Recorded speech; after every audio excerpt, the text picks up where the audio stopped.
Lundag sa kakaibang mundo ng kaba sa Kwento ng Kaba. Alamin ang kwentong puno ng takot at kababalaghan. Mag-subscribe, like, at share na, at huwag kakalimutang mag-share ng iyong kakaibang karanasan. Siyasat, mga misteryong nakakatakot sa Pilipinas. Mahabang panahon na ang lumipas mula nang magkaroon ako ng kakaibang karanasan na hanggang ngayon ay hindi ko pa rin makalimutan. Ang pangalan ko ay Lina, at sa aking mga alaala, tila ba't kahapon lamang nangyari ang mga pangyayaring ito. Nangyari ito noong ako'y bata pa, sa isang maliit na bayan sa probinsya ng Quezon.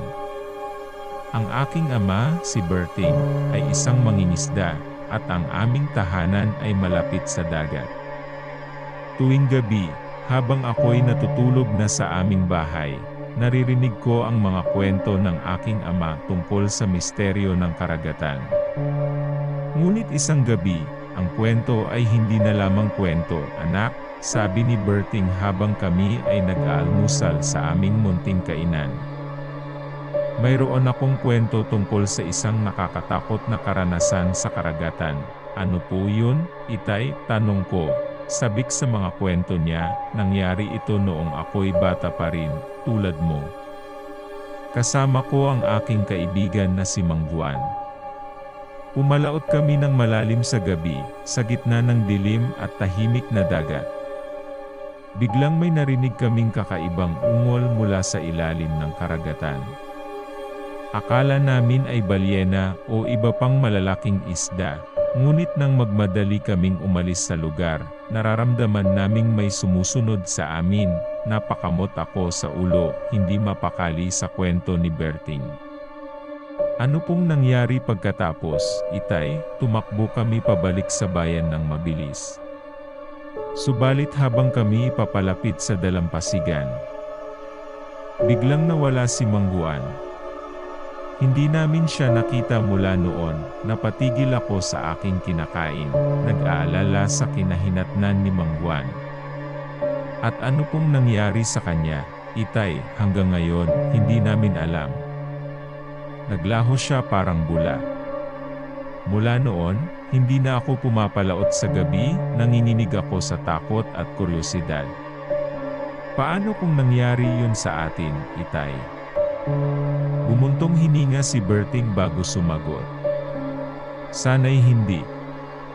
Ngunit maging maingat ka, Lina. Ang karagatan ay puno ng mga misteryo na hindi kayang unawain ng tao. Mula noon, ang mga salita ni Berting ay hindi ko na malilimutan. Ngunit ang aking karanasan sa karagatan ay hindi pa tapos. Isang gabi, habang ako'y natutulog sa aming bahay, napukaw ako ng kakaibang tila bagong simula ng ulan. Hindi ito karaniwang ulan, sapagkat walang kidlat o kulog na kasabay. Nagtataka ako habang ako'y nagmamasid sa labas ng bintana, nag-aalala kung may mangyayaring masama. Bigla, narinig ko ang tinig ni Berting mula sa kanyang kwarto. Lina! Lina! Gumising ka! Mayroon sa labas, nagmadali akong tumayo, at nagtungo sa kwarto ni Berting. Doon ko nakita ang kanyang mukha, na pumupula sa takot. Ano nang nangyayari, Itay? Ang sabi ko. Halos hindi ko makayang kontrolin ang takot sa aking tinig. Mayroong nilalang sa labas, malapit sa dalampasigan. Halika, magtago tayo sa silong ng bahay, sabi ni Berting. Sabay hawak sa aking kamay, pinaupo niya ako sa isang sulok ng aming tahanan, habang siya ay nagbabantay sa bintana. Ang ulan ay patuloy na bumubuhos, at ang hangin ay humihipo ng malakas. Narinig namin ang mga hakbang na parang malalapit na sa aming bahay. Ang aming puso ay mabilis na kumabog sa takot. Biglang may narinig kaming malakas na kaluskos mula sa labas. Anak, huwag kang lalabas dito hanggat hindi mo naririnig ang aking utos. Ako ang bahala sa labas, sabi ni Berting sa akin. Naglalakad palapit sa pintuan ng aming bahay. Huwag, Itay. Baka may mangyari sa'yo, ang sigaw ko. Ngunit hindi niya ako pinansin nang buksan ni Berting ang pinto. Ang aming munting kainan ay biglang sumiklab sa ilaw. Nakita namin ang silhouette ng isang malaking nilalang na parang hindi pangkaraniwan sa mundong ito. Ang kanyang mga mata ay nagliyab sa dilim, at ang kanyang boses ay humahagik-hik ng katatakutan. Anong ito, Itay? Ang sigaw ko, hindi makapaniwala sa aking nakikita.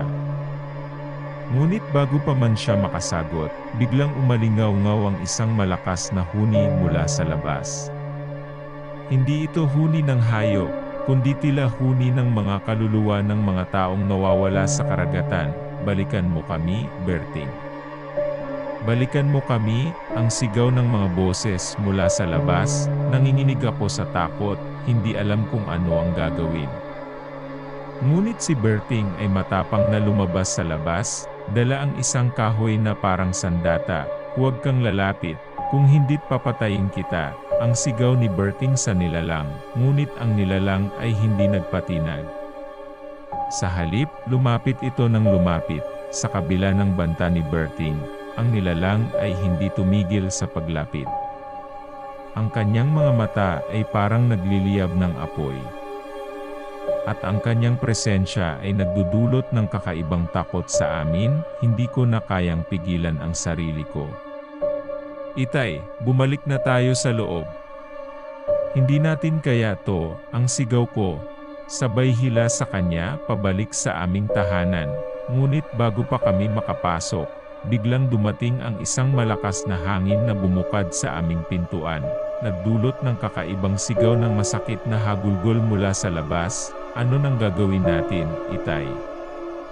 Hindi na natin kaya to, ang sabi ko. Nanginginig sa takot, si Berting ay tahimik lamang, tila ba't nag-iisip ng mabilis na paraan para sa aming kaligtasan. Ngunit bago pa niya masabi ang anuman, biglang sumabog ang salamin sa aming salas, nagdulot ng kakaibang takot sa aming dalawa. Kailangan nating umalis dito, Lina. Agad-agad. Hindi tayo ligtas dito, ang sabi ni Berting, mabilis na nagtungo sa aming silong upang kunin ang aming mga gamit. Dala-dala ko ang aking kabaong na puno ng mga gamit na mahalaga sa akin. Saan tayo pupunta, Itay? Ang tanong ko, hindi mapakali sa takot. Pupunta tayo sa bayan, sa tindahan ni Mang Juan.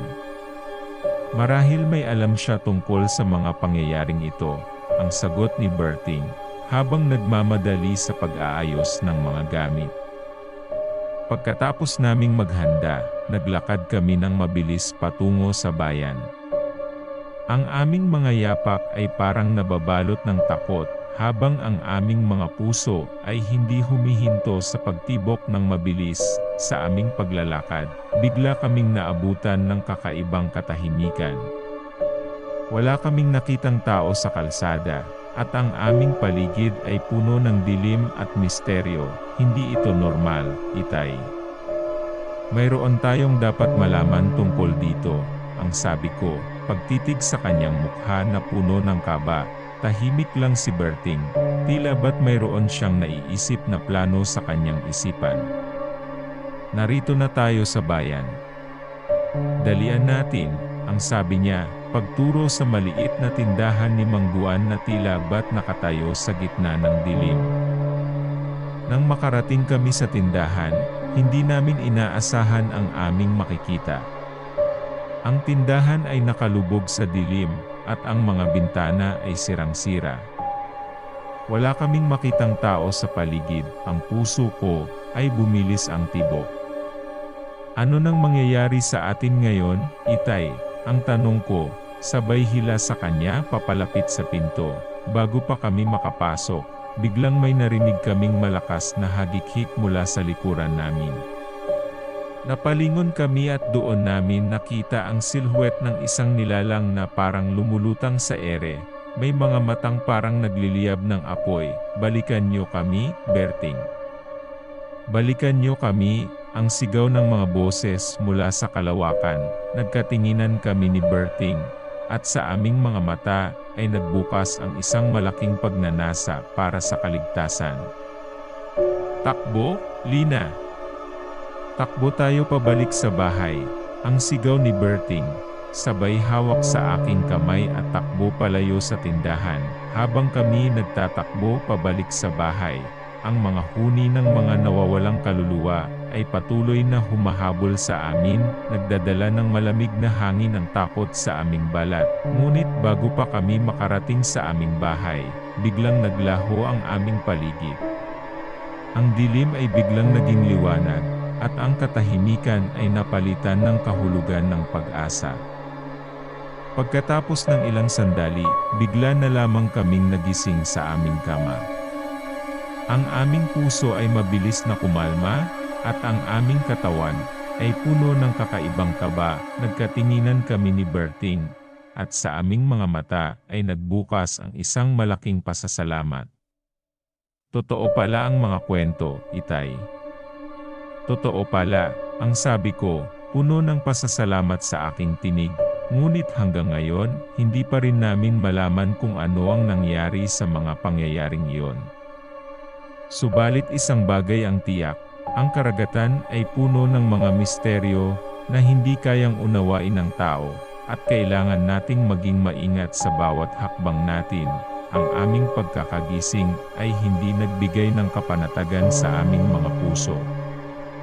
Sa halip, ang takot ay nagbukas ng pinto sa isang mundo ng mga tanong at pangamba. Nangyari ba talaga yon, Itay? Ang tanong ko kay Berting. Habang kami ay nakaupo sa tabi ng aming kama, nakayuko sa pag-iisip, si Berting ay tahimik lamang, tila ba't abala sa pagbabalik tanaw sa mga pangyayari. Hindi ko alam, Lina. Pero kahit anong mangyari, kailangan nating maging handa. Ang mga misteryo ng karagatan ay hindi basta-basta nalulutas, ngunit dapat tayo'y maging mapanuri at maingat sa bawat hakbang natin. Sagot niya, puno ng pag-aalala, hindi namin alam kung paano haharapin ang mga pangyayari na iyon. Ang aming isip ay puno ng mga tanong at agam-agam. Pagkatapos ng ilang sandali, napagpasyahan naming pumunta sa tahanan ni Mang Juan upang alamin ang mga nangyari. Ang aming mga yapak ay mabigat sa bawat hakbang, hindi alam kung ano ang aming matatagpuan. Nang makarating kami sa bahay ni Mang Juan, nakita namin itong nakapagpapahinga sa may kusina, tila ba't walang kamalay-malay sa mga pangyayari sa labas. Mang Juan, ang simula ni Berting, mayroon kaming karanasan kanina sa bayan. Mayroon kaming nakita sa labas na hindi namin masabi kung ano. Napalakas ang tibok ng aking puso habang hinihintay ang sagot ni Mang Juan. Ang kanyang mukha ay nagdulot ng takot at kaba sa aking kalooban. Narinig ko ang mga huni ng mga nawawalang kaluluwa. Ang sabi ni Mang Juan, ang kanyang mga mata ay puno ng pag-aalala. Mayroon akong kwento tungkol sa mga pangyayaring iyon. Ngunit hindi ko akalaing mangyayari ito sa atin. Ang aming mga tenga ay namutla sa takot habang kami ay nakikinig sa kwento ni Mang Juan.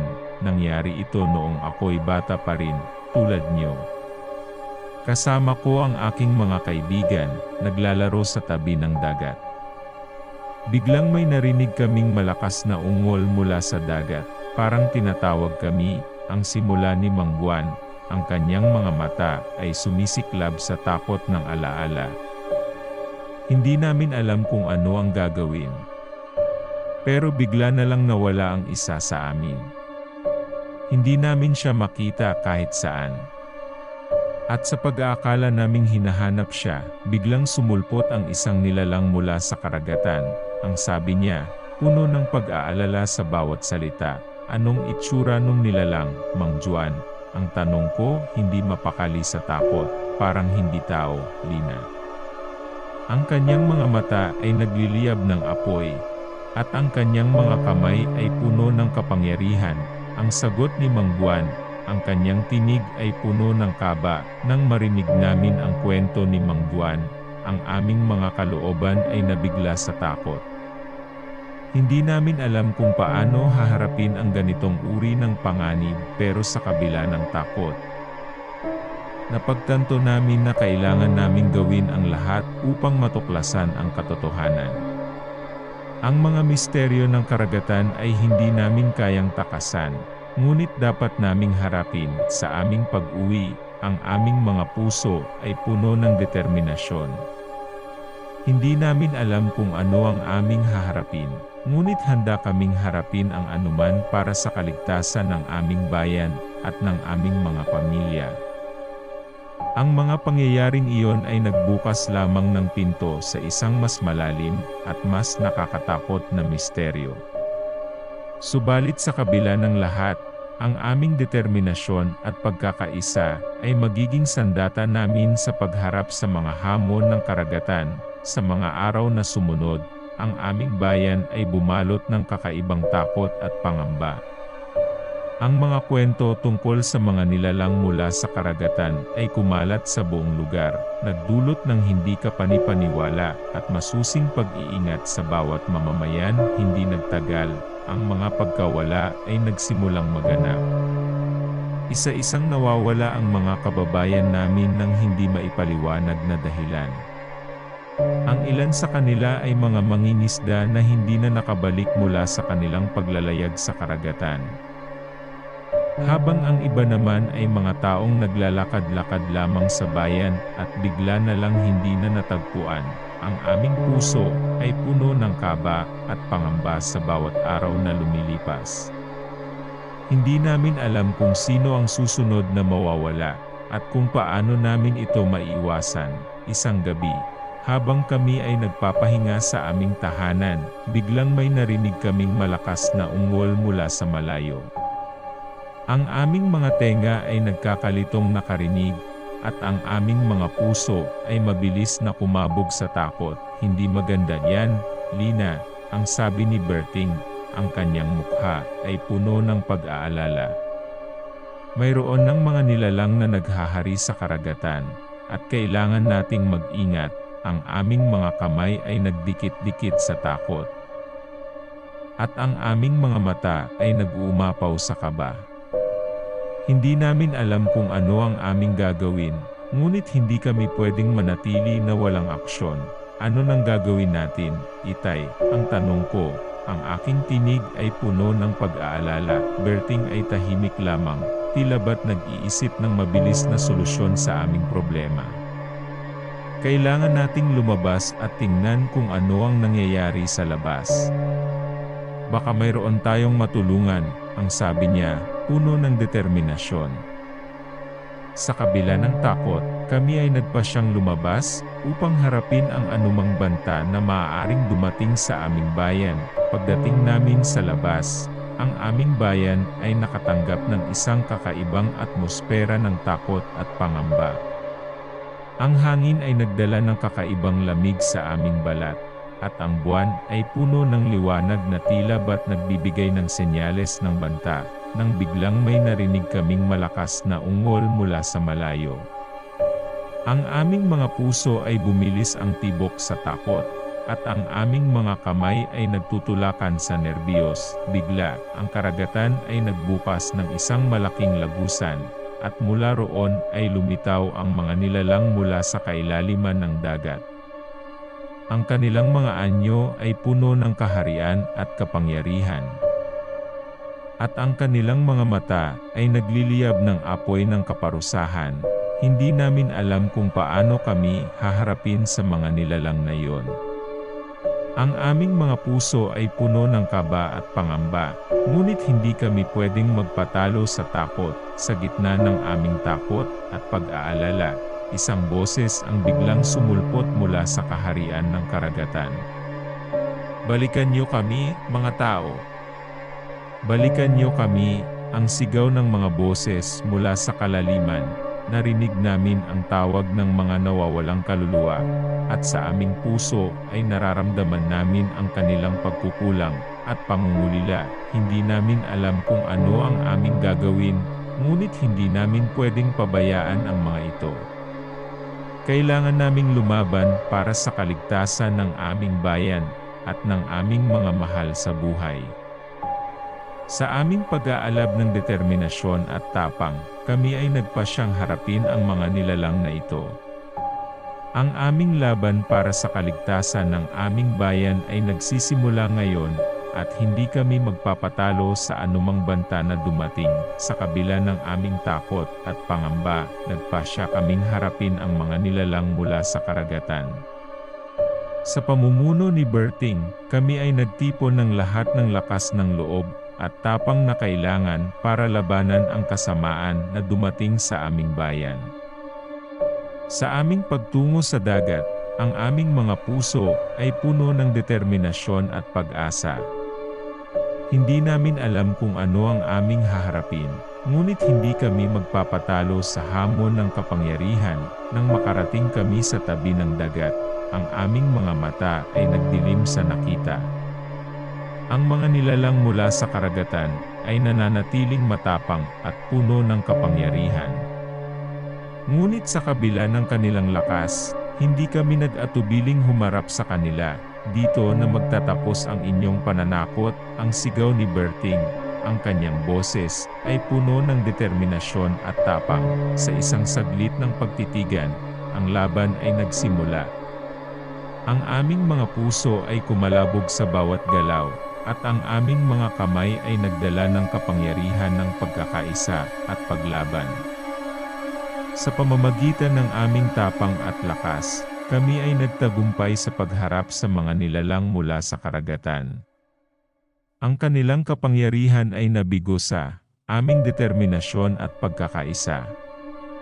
Sa wakas, ang aming bayan ay nabawi mula sa anumang banta, ngunit ang aming tagumpay ay hindi hadlang para sa pagpapatuloy ng aming pagmumulat at pagbabantay.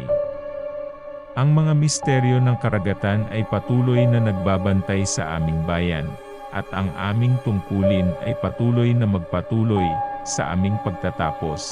Ang aming kwento ay nagbibigay diin sa kahalagahan ng tapang, determinasyon, at pagkakaisa sa harap ng mga hamon ng buhay. Ang mga misteryo ng karagatan ay patuloy na nagbubukas ng pinto sa isang mundo ng kakaibang pakikibaka at pagtuklas. At sa bawat hakbang, kami ay handa na harapin ang anumang hamon na dumating sa aming bayan. Maraming salamat sa inyong panunood. Please subscribe, like and share for more Kwento ng Kaba.